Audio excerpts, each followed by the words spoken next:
खुलुमबाय बयखौबो एबसुखौ राजखान्थिजों लोब्बा थानो नाङा होननानै former president of all Arunachal Pradesh student इउनियननि श्रीजुत नीना कान्दु बिथाङा खावलायदों एबसुनि जुथुमायाव। नोंथांमोना नायनानै लालाय मैयानि सानाव बिथाङा दुलाराय बर' फरायसा आफादनि 53थि बोसोरसालिया जुथुमायावहाय बाहागो लानायजों लोगोसे दुलाराय बर' फरायसा आफादखौ मा बाथ्रा बुंदों नोंथांमोना नायनानै लादो। আৰু एबसु মই কৈছো एबसु আপোনালোকে কৰক सोशल बर' কাৰণে কৰক। दुलाराय बर' फरायसा आफादा बे बिसायख'थियाव UPPL आरो NDA खौ जोङो मदद होनो बाध्य जादों। एनी पलिटिकल पार्टी निसिना पलिटिकल पार्टी पलिटिकल पार्टी किबा निसिना नकरिबि for all Boro student YouTube or Boro people, not for any political party. Boro समाजर कारणे Boro future कारणे अपना लोके Boro ABSU अलमन neutrality maintain करी पेलाई movement करीले strong होबो आरु मानुय respect करीबो मानुय इज्जत maintain करी होताय maintain करी ताकिबो। एक न्यूट्रेलिटी मेंटेन करबो बर' समाजर कारणे करिले आरु बेसी ভাল হ'ব বুলি মই মোৰ মনৰ পৰা ভাবো। লাষ্টলি आरु ইয়াত মই आरु নকম আপোনালোকে ইউনিটি बर' সমাজে যেনকে ইউনিটি লোকে ভাবিছে হেতু মেইনটেইন কৰি ৰাখিবি আৰু এবসু মই কৈছো एबसु আপোনালোকে কৰক सोशल बर' কাৰণে কৰক।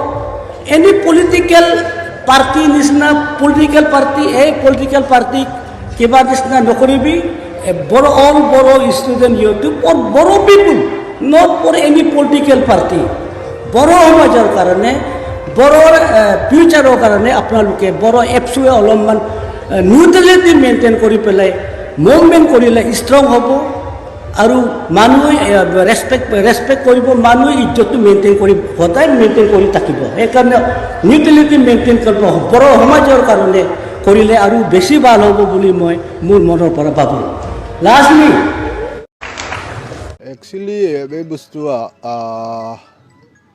एफाराब अफिसियेलि आं बुंथ' नाङामोन दा किन्तु आं जास्ट टिकेटनि थाखाय दरखास्तल' होदों। दा जा सिक्युरिटिनि कमिटि दङ सिक्युरिटिनि कमिटिया डिसिसन लागोन।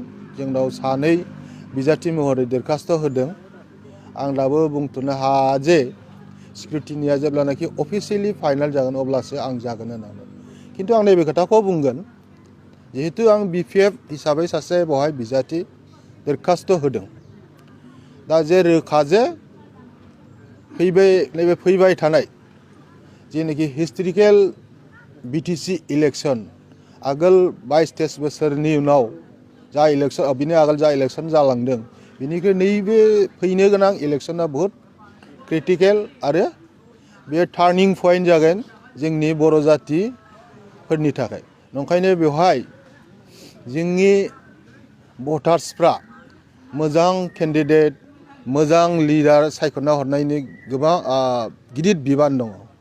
दा बिनि गेजेराव जों नुहुरो बेखिनिखौ एकमात्र जोंनि जायनोखि जोंनि 17 बोसोर दैदेनबोनाय बर' जातिखौ मोजां लामाजों बेखौ जों नुहुरदों हाग्रामा महिलारि सार बा बे BPFनि दैदेनगिरि।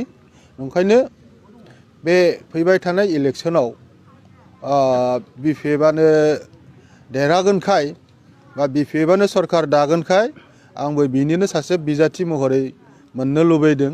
निश्चय सिक्युरिटिनि कमिटिया आंखौनो होयोब्ला आङो रायजो राजाफोरनि थाखाय खामानि मावनायाव रेडि। जिहेतु आङो रायजो राजाखौ सिबिनाय हिसाबै 30 बोसोर BDO साख्रि मावबोनाय आंहा रायजो राजाजों सिङाव हाबनानै खावबोनाय मोनसे एक्सपिरियेन्स दं। निश्चय रायजो राजाया खाबु होयोब्ला आं बेखिनिखौ रायजो राजाफोरनो धन्यबाद होगोन।